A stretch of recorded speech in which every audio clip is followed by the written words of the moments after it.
Six weeks ago, I stood beneath the dome of this Capitol and proclaimed the dawn of the golden age of America. We have accomplished more in 43 days than most administrations accomplished in 4 years or 8 years, and we are just getting started. President Trump addressing the joint session of Congress last night, touting his vision for the start of his second term. Joining me now is the Wall Street Journal Main Street columnist, Fox News contributor, and former chief speechwriter for President George W. Bush, Bill McGurn, back with us. Bill, great to see you. What was your takeaway Good morning, Maria. From the speech last night? Well, I as someone who used to write some of these addresses to Congress, I greatly enjoyed just having to listen to it. I thought President Trump did exactly what he needs to do. It was well received by Republicans, and he played the Democrats against themselves. So I think it was very successful. Yeah, and that's what we're hearing from most people, very inspired by the speech last night. The president also addressed the situation in Ukraine, dropping some news about the rare earth minerals deal that is apparently back on track. Watch this. Earlier today, I received an important letter from President Zelensky of Ukraine.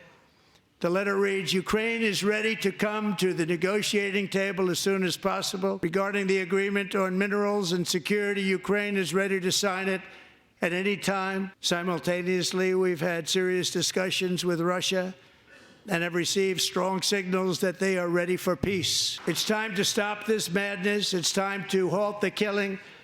It's time to end this senseless war. Bill, your thoughts? Well, I thought last week I was really appalled by the breakup in the Oval Office, but I thought that Zelensky should not have gone back home without the deal. To me, the issue is not who is right or wrong, who had a better case, better argument. The issue is that we needed this deal. Trump wanted the deal. I think the Ukrainians want the deal for Zelensky. So to not get it would be a problem. And I expected it to be back on track. And it looks like it is. Yeah, it does. And then there's tariffs, Bill. I want to get your take on this because, of course, the Journal has written a lot about the impact of tariffs and potentially a negative impact there. We spoke on Sunday with the Commerce Secretary, Howard Lutnick, who seemed to open the door that the tariffs on Mexico and Canada can be negotiated down. Watch this. Both Mexico and Canada have done a reasonable job on the border. They're both working hard on the border. You know, we've had the lowest crossings ever under Donald Trump because of his ability to negotiate with Canada and Mexico. But the fentanyl continues to come into this country and continues to murder our people. And the ingredients are made in China. In terms of Mexico and Canada, what I think I hear is there is some room here. Maybe 25% tariff doesn't go into effect on Tuesday. Maybe he's able to negotiate it down, given that they have shown some willingness to help on the border. Canadians and the Mexicans have been talking to him. I think China's set. They either end these subsidies, and they end making these ingredients from fentanyl, or he's going to put tariffs on there. And if they think they're going to retaliate, remember, they have so much more that they sell to us than we sell to them. It's not even close. So, Bill, what do you think? I mean, there's still, room for negotiation here. Do you expect that the president will respond with a lowered tariff for Mexico and Canada, or do you expect that we're going to have sort of a hawkish response here on those countries as well as the reciprocal tariffs coming on April 2nd? Well, I hope there's a deal. I can't really say anything nice about tariffs. I think they're anti-growth and a bad thing to play around with because they can get out of hand. That said, what we know about President Trump is he likes a deal and he's willing to make last-minute deals. So I hope they can come to an agreement before these really impact. Mm-hmm. Bill, I want to talk to you about your recent op-ed in the Journal talking about Britain is about to kowtow to China. You write, quote, the Chinese are angling to build Europe's largest embassy in London, which ought to be a national security concern. They seek the UK's approval while holding a sham trial for British citizen Jimmy Lai. I've spoken with Jimmy Lai on this program many times. In fact, the last time he joined me was right before he was sent to a Hong Kong prison. Bill, how is Britain about to kowtow to China? Well, first of all, Maria, I want to thank you for your support of Jimmy. He's been in jail for 4 years on these trumped-up charges in solitary for most of the time. So your voice is really important. Second thing is Jimmy is a full British citizen. Not a lot of people know that. And Donald Trump has promised to get him out. He did it during the campaign in the last 2 weeks. The British have been more ambivalent. He's a British citizen, and all they say is we're concerned or something.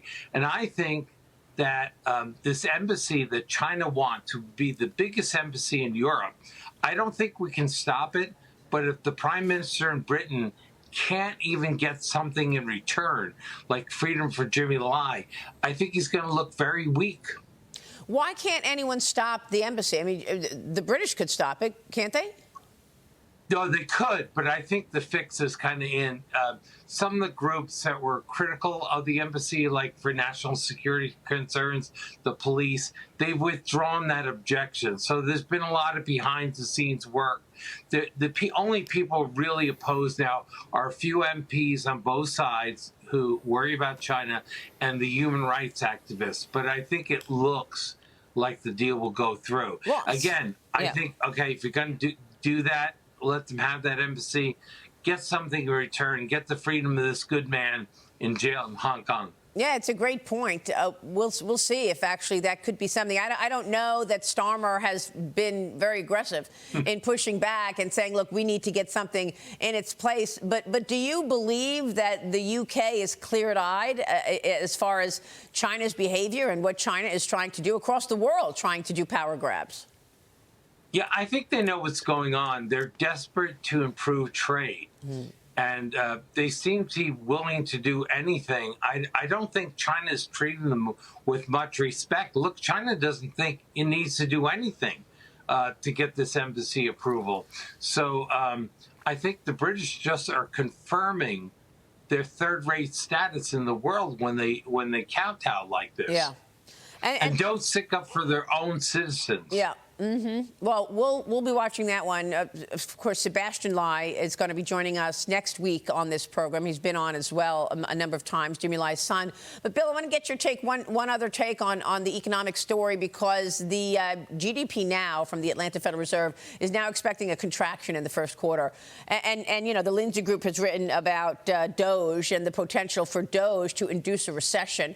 We are talking about a much slower economic story, which, to be fair, President Trump inherited. Your reaction to all of that and where the economy macro story might be going? Well, there's so much going on. Look, President Trump has a lot of pro-growth initiatives, like the tax cuts, for example, and deregulation. I would argue Doge is part of that. He wants to cut federal spending, wasteful spending. I think that's a good thing. The question is, to my mind, will the anti-growth element, like the tariffs, overwhelm it or not? In his first term, they didn't overwhelm. The growth outdid the tariffs.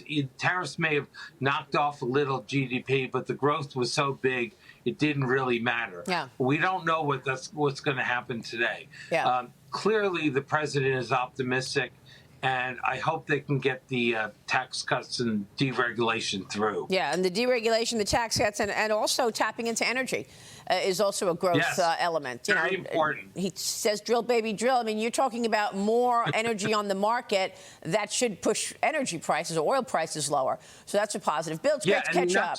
Final word. That affects everything. That's right. Exactly. Great to see you, Bill. Thank you.